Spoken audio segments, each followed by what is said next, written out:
welcome to the National Post. My name is Jamie Sarkonak, and I'm a columnist with the paper, and I'm here today with two of my colleagues, Adam Zivo and Julia Malott.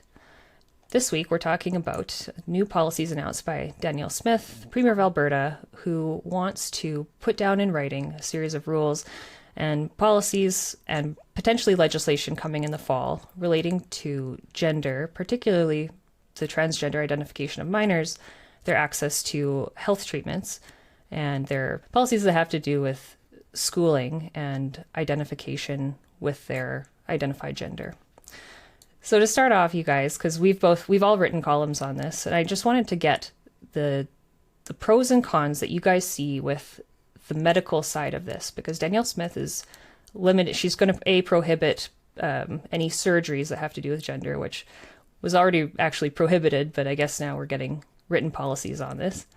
And then B, she's going to limit puberty blockers and hormone treatments for those under 16. So Adam, let's start with you. Pros and cons. What do you see in that?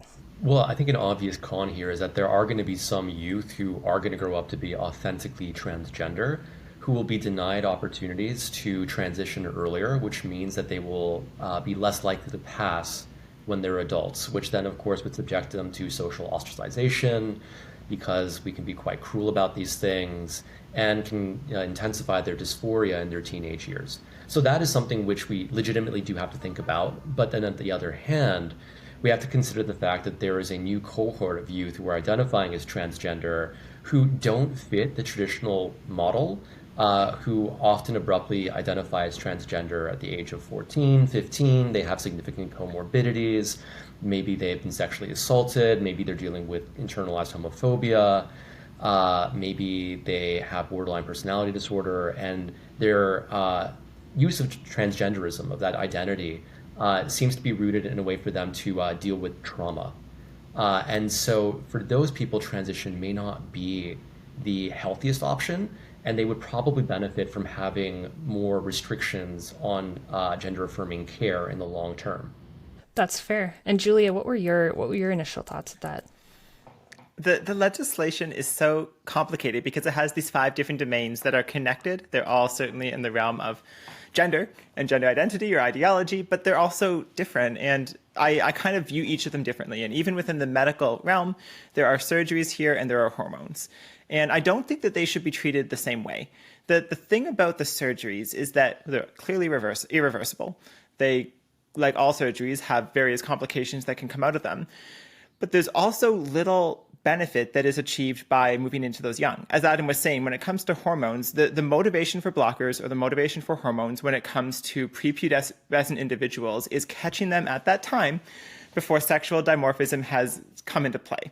If you get someone on blockers young, then they're going to pass as the sex that they wish that they were. If you wait until they're an adult, then they'll be like me, where people can tell that I'm transgender, and that is on full display for people to either respect or stigmatize, depending on what they want to do with it.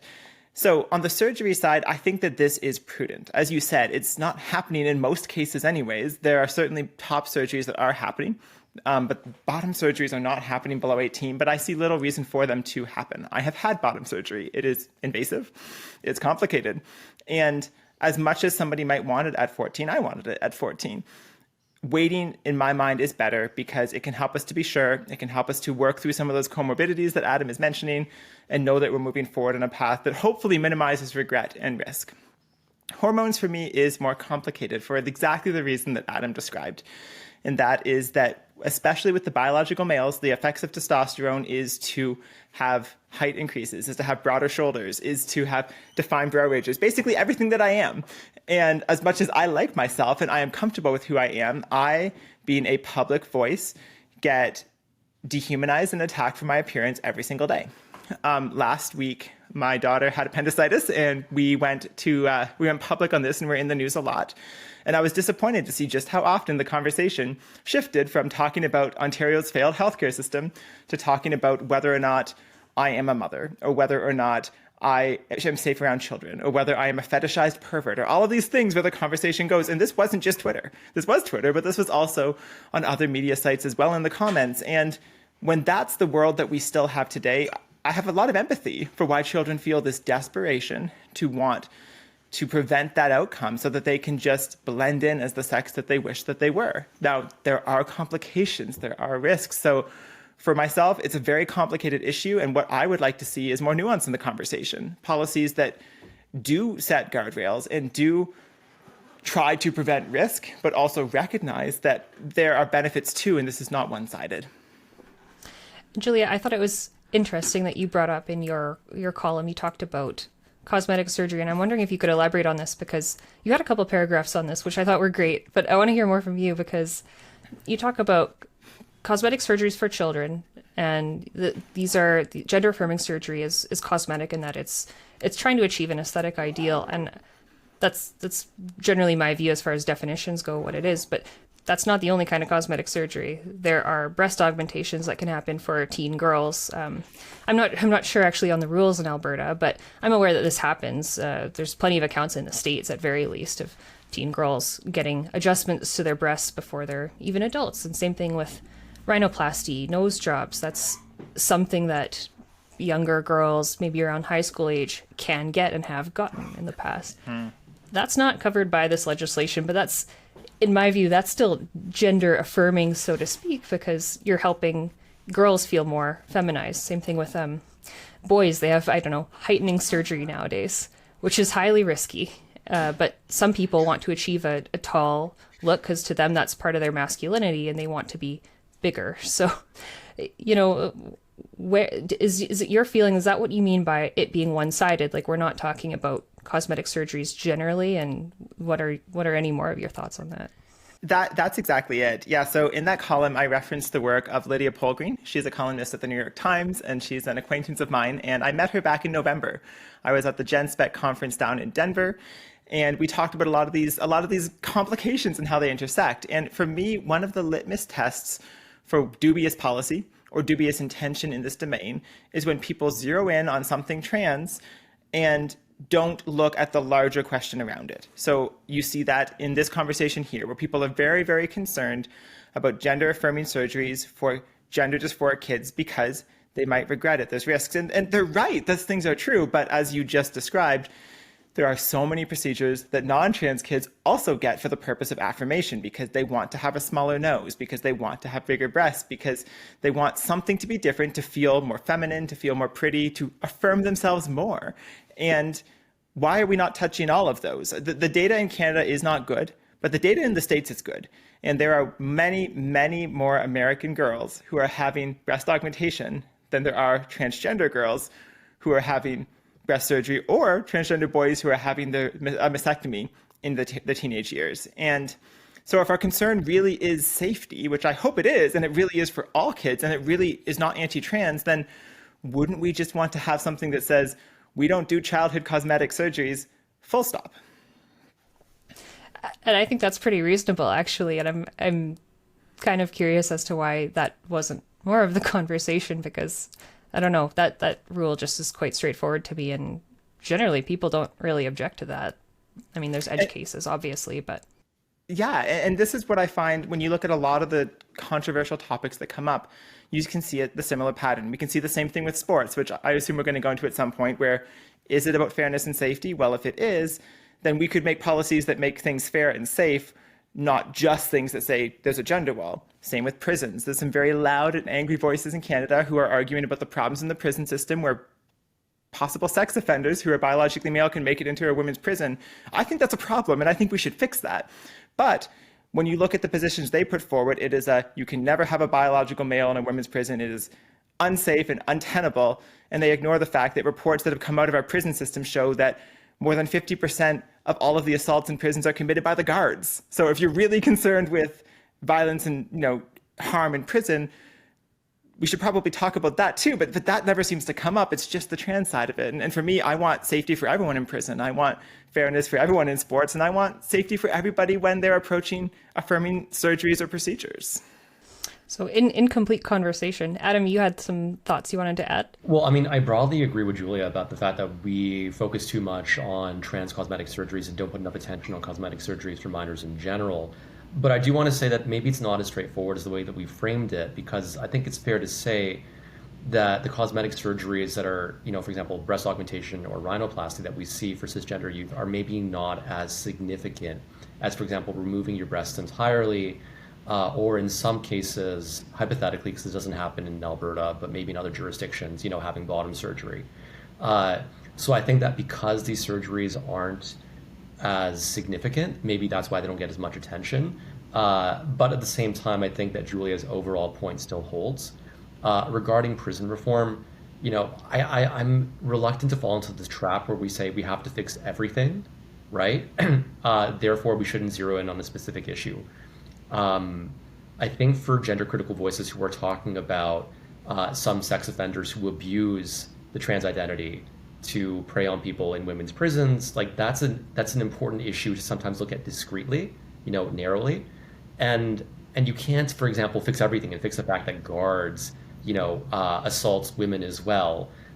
It's a very high bar to ask someone to essentially come up with comprehensive reforms that solve every problem at the same time. So I think it's reasonable for people to specialize on certain issues.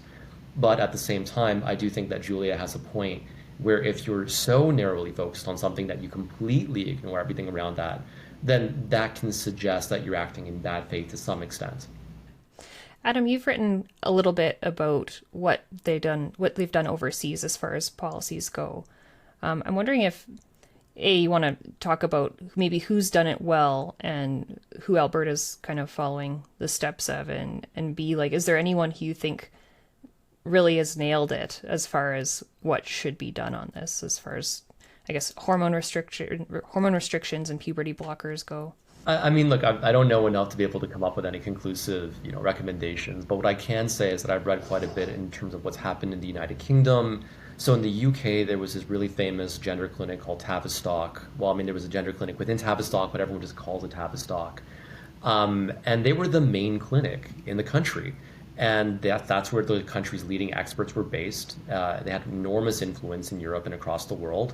And starting in 2018 or 2019, media reports started to come out that clinicians were quitting from that clinic at astonishing rates.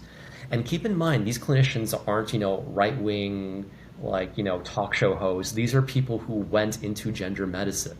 So presumably they cared about trans-identifying youth. And they started to testify, often off record, but not always off record, that youth were receiving grossly inadequate care. So eventually that prompted a review by the government, which produced something known as the Cass Report, which validated these concerns. So Tavistock was shut down and then was replaced with a series of other clinics. And then a BBC investigative journalist named Hannah Barnes produced a book called Time to Think, which came out in February of last year based on interviews with 60 clinicians that looked at what happened at Tavistock. Now, the problem that happened in the UK was there were a few different things here. So first of all, they had their gender affirming model, where essentially if you came in, you said that you were trans, then they said, okay, you're trans, and that's it. And we're not going to question that. We're not going to look at your mental health. And we're basically just going to give you hormones right away. Which, could work for a few people, but obviously there's other cases where that doesn't work. Then you had this rise of a different kind of youth that was identifying as trans, the ones who I mentioned earlier who had a lot of comorbidities. And they were just basically being shepherded through the system with no care as to why they might be identifying as trans.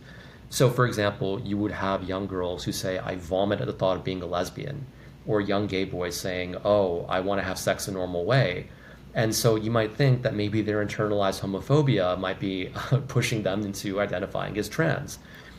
You had young, females who had been sexually assaulted who then suddenly started to identify as men.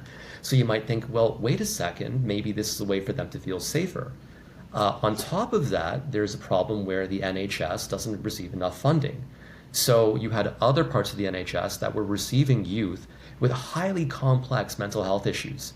But because they incidentally were gender dysphoric, those places were like, well, we don't want to deal with them. We'll just send them to Tavistock because Tavistock has more money.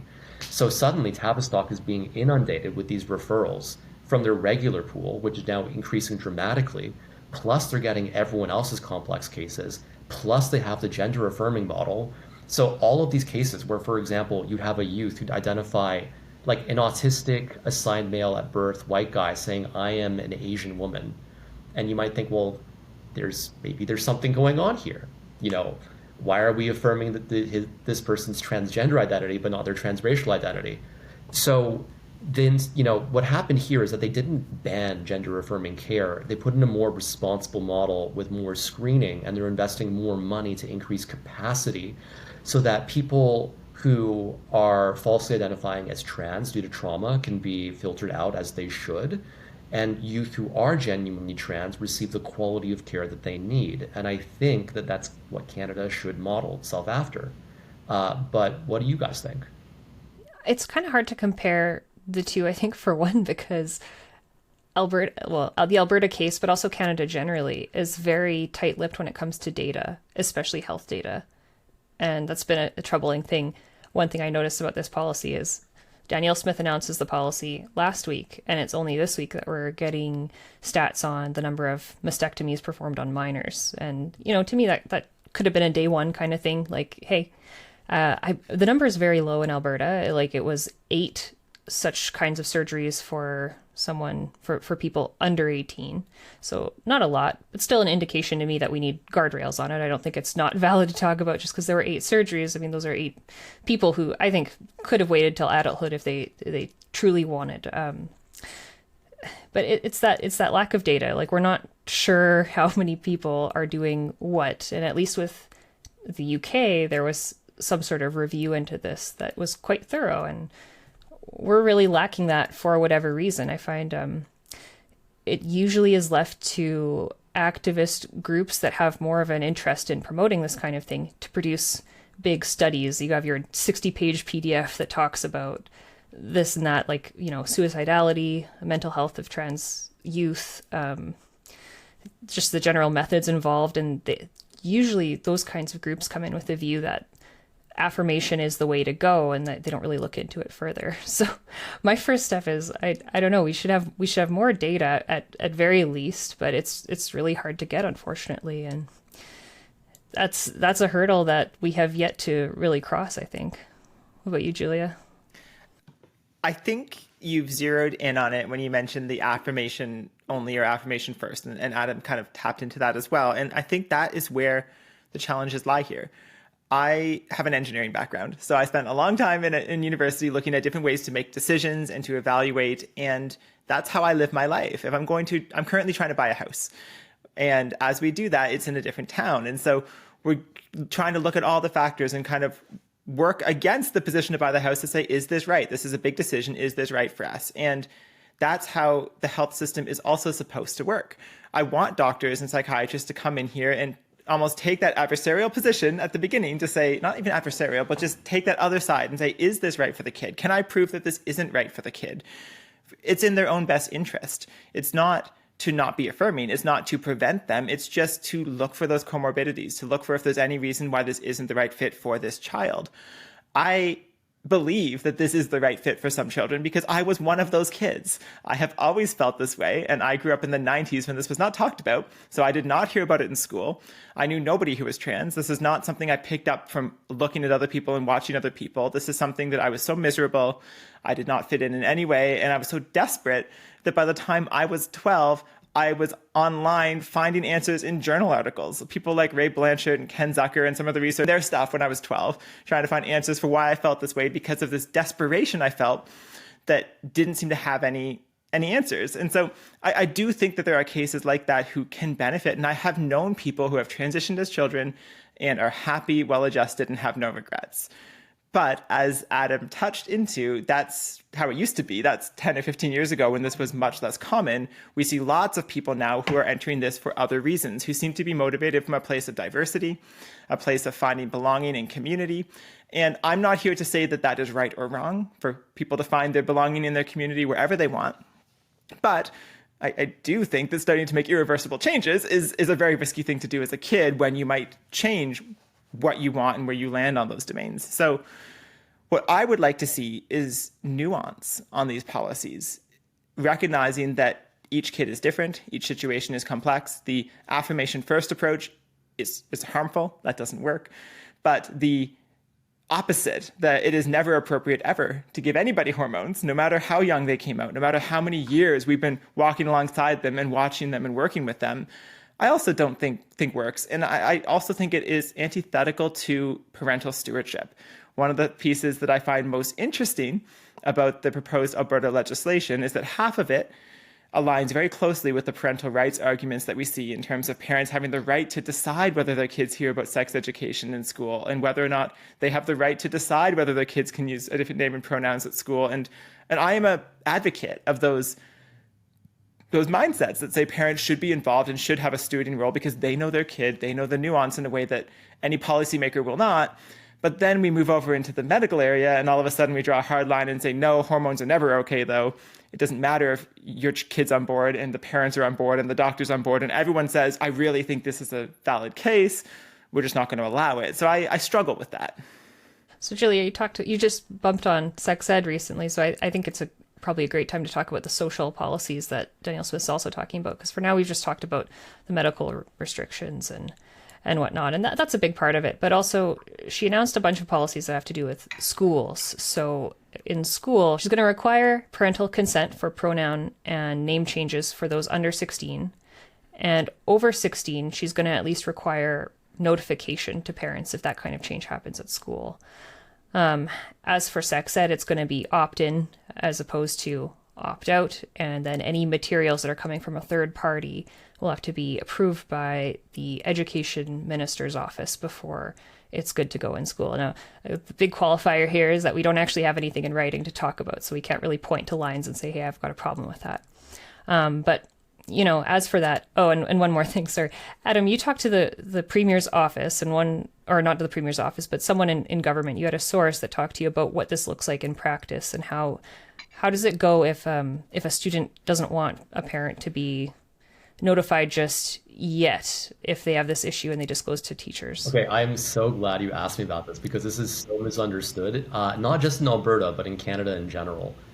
So first of all, let's just think about how, in the United States, we have the same conversation, but it's much more draconian. So in some jurisdiction in the United States, if a kid goes up to a teacher and says, I am transgender, can you recognize that? Or if the teacher even notices in some capacity that the student is using different pronouns, the teacher is obligated to inform the student's parents within 3 days, which I think is horrible because there are many cases where that means that the student is going to be rejected by their family. And that often puts them in a disastrous path in life. It can lead to homelessness in the future. It can lead to trauma that leads to drug addiction. I think this is the kind of case where, you are indirectly killing people. And I know that language is used hyperbolically by activists all the time, but I think in this case, it's actually quite valid. But in Canada, what we saw in New Brunswick and Saskatchewan, and now in Alberta, is that that's not what happens. So in Saskatchewan and New Brunswick, if a student wants to have a school officially recognize a new name or new pronouns, then they have to get parental consent or notification. But if they feel like they can't do that, it's not as if the school goes and tells the parent anyways. What happens is that the school will just refer the student to a social worker who will then help them come up with a plan on how to tell their parents should they, desire to do so, which I think is a very productive way of going about things. And you know what? The kid can go and experiment with their gender informally amongst their friends, which is fine. I mean, I don't think we should be governing kids' social lives this way. That would be invasive. But the school also just doesn't affirm the kid's gender in any official capacity. So essentially, it's don't intervene, but don't tell. Respect parental rights by, not affirming someone's gender without consent, but also respect the student's privacy as well. And in Alberta, this wasn't part of the announcement, but I called the Alberta government and asked them, and they confirmed that, a student can simply tell the school, don't tell my parents, and then that's fine, and the parent is not told, but the school does not affirm the kid's gender. I would like to see some investment into counseling or therapy for students who cannot get consent or don't feel like their parents should be notified, because I think that that's important. But there's this boogeyman right now of trans-identifying youth being outed, and the conservatives want that because they like the idea that it's a bit harsher than it is. And the progressives want that because they want something to vilify. Meanwhile, the reality is much more moderate than everyone thinks. It's just actually, it's a lot more chill than you would kind of gather from everything. But yeah. that's just how this goes. That is too bad, though, that wasn't really mentioned at the get-go. I don't know. I mean, there's only so much time you can fit into a press conference, and there's so many questions that you can take, and it's really good that you called them after. But yeah, that's a detail that's pretty significant to know. Yeah. Anyway, Julia, what are your thoughts on just the general approach to schools as far as Alberta's pronoun rules go, and I guess we'll move to sex ed opt-in after a while as well, because I think you have thoughts on that too. I do. I recorded a 20-minute video about sex ed, and I haven't posted it yet because I think it's too long. I don't think anyone wants to listen to me talk for 20 minutes, but I have my thoughts well formed because of that. I would say this is one of the topics I've written about the most, the social transition in school, or the names and pronouns. Because for me, this is one of the things that first sort of drew my attention to how schools have changed from when I was in them, and how, well, I think there's lots of positive changes in terms of how we accept gay and trans students. I also think that there's areas where we're going too far, and we're moving into territory that is unpopular for one, but also just adds unnecessary risk and tension to family life. And I think my perspective on this is informed a little bit differently, because there really are not that many trans adults who have older kids in the school system. I have a 17-year-old, but she is adopted. I'm not old enough to have a 17-year-old by birth. And so I have been watching what happens in the older teen years, where you have lots of people who identify in lots of ways for lots of reasons, and where this is very, very prominent. And there aren't actually that many transgender people who are coming from that context. They usually have very young kids still, because we have seen so much more transition recently I'm in a different bracket than where a lot of people have been. And being a parent and having a kid there, I'm thinking, I understand the desire to be affirmed. And I understand the argument that you want to come out in a community where you feel safe. And that may not be at home.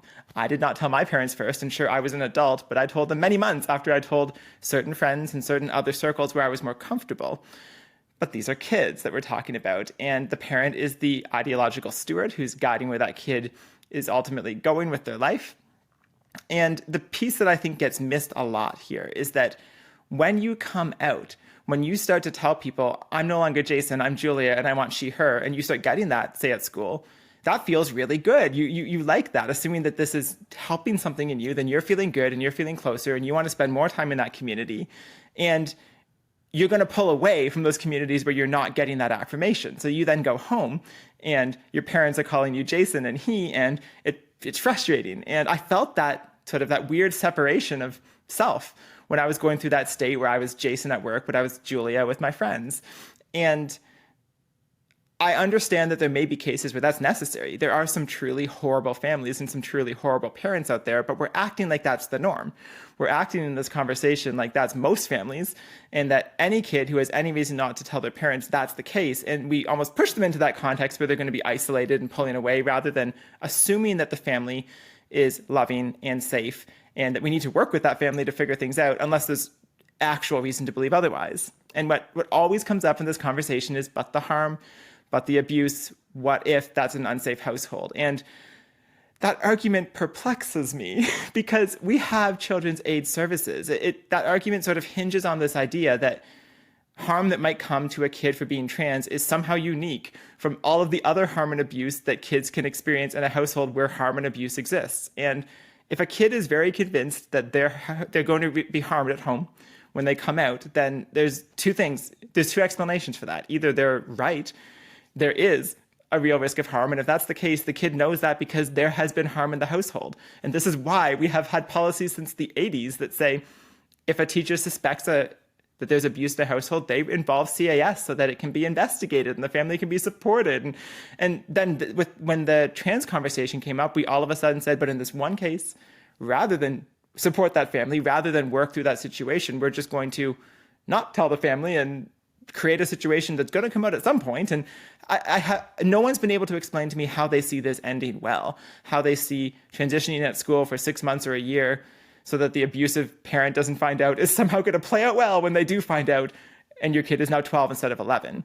But the other piece of this then is that in most cases, that parent isn't abusive. That parent may not have any concerns, and the kid thinks that they do. The parent might have concerns, But this is stuff that can be worked through and can be talked through, and we can get psychiatric support for the kid. We can get counselors for the parents. We can do the things that need to happen to strengthen the family. And instead, we've decided to not even try.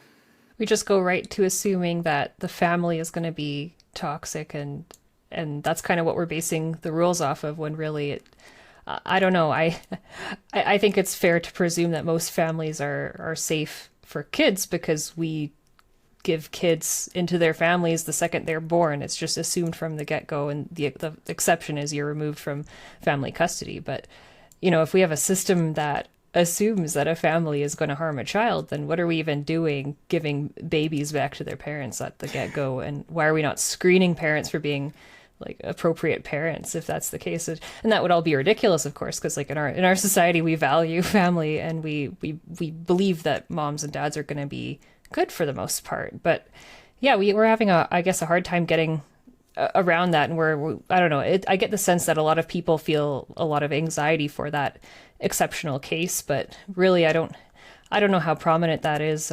But Adam, what do you think about that being a risk in all this?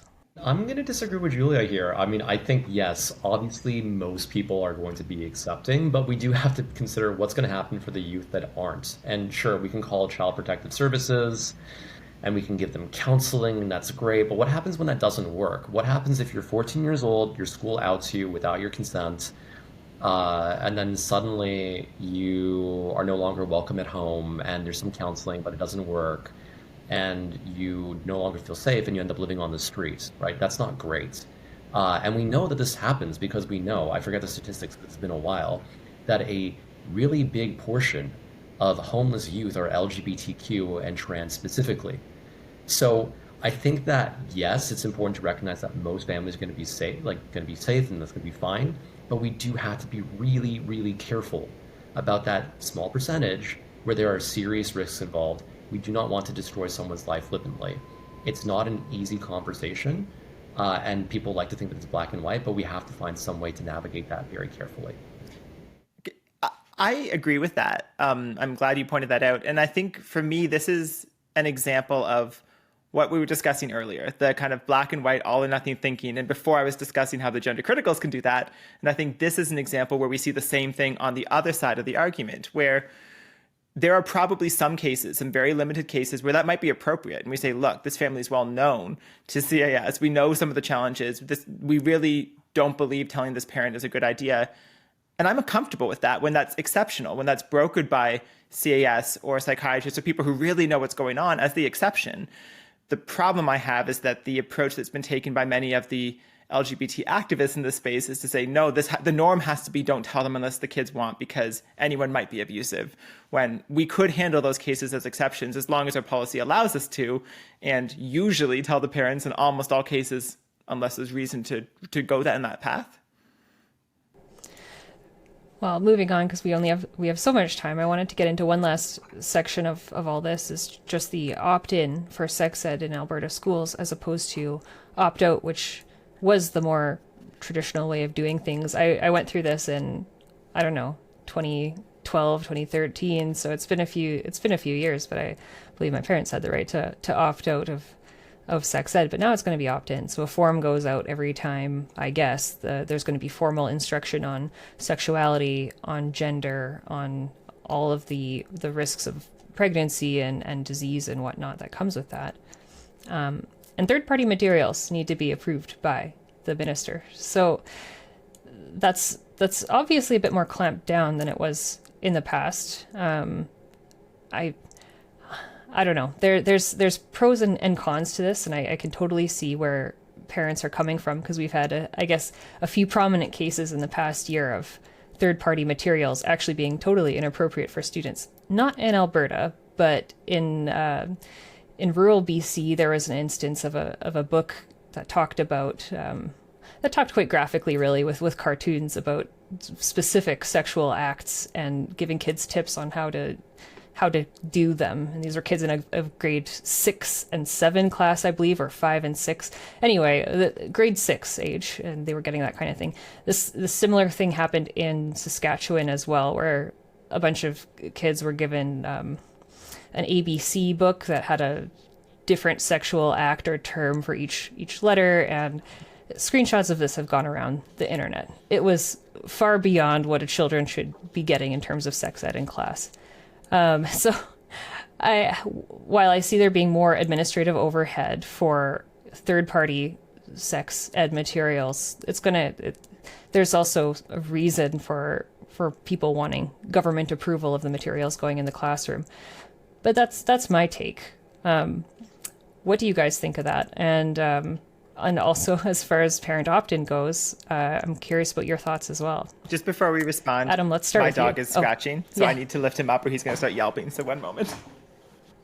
No problem. Okay, we can continue now. Okay. That's so cute. Okay. So on my end, I think that opt-in makes sense in some cases. So for example, for some of the more radical ideas that are presented in sex ed, that should definitely be opt-in.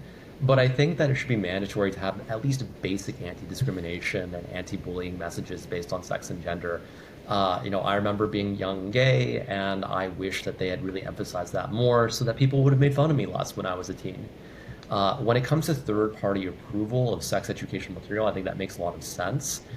I think many of the organizations that are providing these sex education materials are a little bit divorced from the realities that these kids are going through. Many of them are LGBTQ organizations where the people working there kind of exist in a social bubble. I know because when I was an LGBTQ activist, I ran with those crowds, right? And they all live downtown. A lot of their friends are polyamorous. And they don't think about how different cultural contexts can really matter. And so some of these materials I think are really culturally insensitive and can actually alienate certain students from sex ed. So for example, imagine you're a 14-year-old Muslim girl who maybe wants to learn a bit more about sex so that when you do have your sexual partner, that you know what to do and you know how to be safe. And then suddenly you're given a pack of cards to talk about rimming and fisting. And obviously that is really, really alienating. It makes you very uncomfortable. And so some of these activists, because they're taking that kind of urban queer mindsets, are essentially making some people feel really uncomfortable and preventing them from engaging with sex ed constructively. And I don't think that's a good thing. Yeah, and as you talk about for more radical ideas in the classroom, is there any way to be more specific? What is in the realm of good sex ed, safe for everyone, not just physically safe, but just a good call to give to everyone that's rather neutral versus something that kind of goes outside the bounds? Where is the bound for you? That's hard to say. I would say that there are certain ideas that we all agree are more niche, like this idea that sex is not a binary. Some people believe that. I disagree. I don't think that we should be teaching that to our kids. We should let them make their own decisions. Or like a total gender nihilism. But once again, I respect someone's right to believe in those things, but I don't think that school should be taking a position. Yeah, and I find that as well. That wasn't really covered in my age. That was something that we found on Tumblr, and I think that was all good. I think if you're a teen and you're using Tumblr as you and all your friends do, that's something you're going to come across in your personal life. I don't know if it was necessary for the school to do it.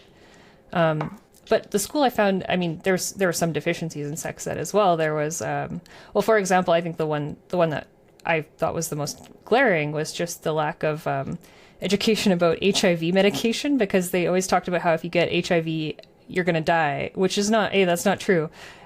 And B, there's a whole medication regime, but we talked a lot about birth control for girls, but we didn't talk about that for boys. And I thought, that doesn't make any sense. But we've gone so far past that now, and there's a whole gender spectrum that they're talking to students about that as you say, there's a bit of a cultural disconnect. My family didn't believe in that. I don't really believe in that, and if I had kids putting them into school, I wouldn't want the education system to teach them that. I think that's something for, if they want to explore on their own, I guess they can, but not through the state and this education program. But Julia, and we need to get to you on these topics. What's your take on opt-in education and third-party education materials need to be approved by the minister? I think that opt-in is the wrong approach, and there's kind of two reasons for that. The first is because I think that, just like Adam said, we need to be very careful what we're teaching in general, to put out models put out ways to understand and not to put out evaluative judgment on these things. And for me, I've often pointed to religion as a perfect comparison, because if you look back to the 60s, the intersection of how religion was going to tie into the education system was a very controversial matter. And we have long solved that. And what we did is we said, school unequivocally has to be a place where all religions are accepted, where people are not marginalized, but it also needs to be a place where we're not evaluating them. So you have Christians in your school, you have Muslims in your school, that's fine, that's great.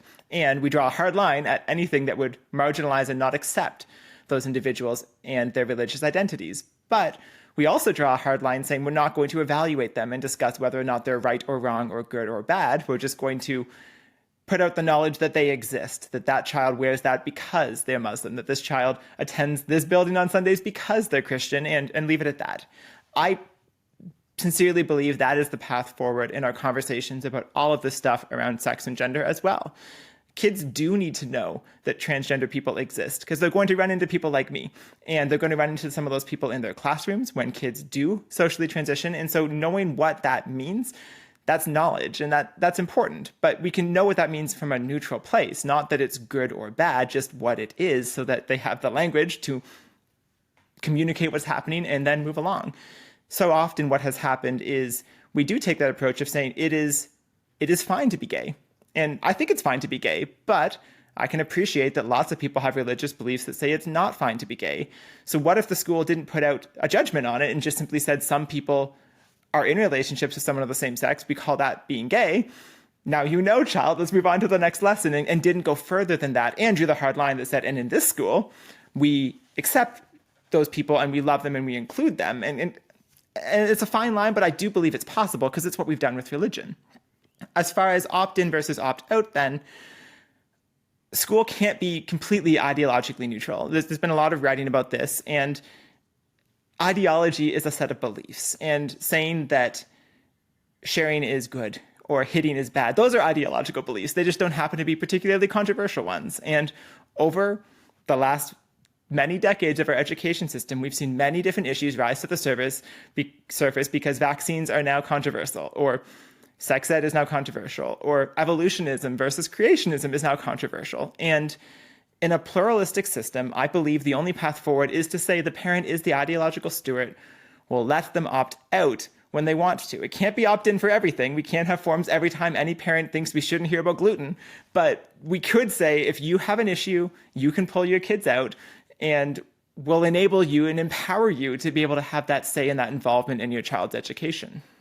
Well, I think we've had a long conversation. We've had a good conversation, but here is probably a good place to wrap up, you guys. But thank you very much for taking the time to chat about this and what you guys have written in the past. And I'm wondering, where can people find you online, Adam and Julia? On Twitter, so I'm at Zivo Adam. Pretty much it. And on the National Post website, all over the place. Julia, where can people find you? So I write a column usually weekly for National Post. And I'm also on Twitter at Malott, which is very hard to spell, but it rhymes, so I had to go with it.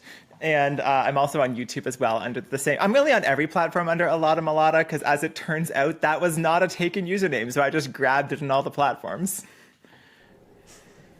Perfect. Well, thank you guys, and thank you for sharing your thoughts. Yeah. It's not the easiest subject, but we made here we are. It easy in this conversation. Yep. Sure did. Thank you for having us. All right, see you guys. Thanks for having us.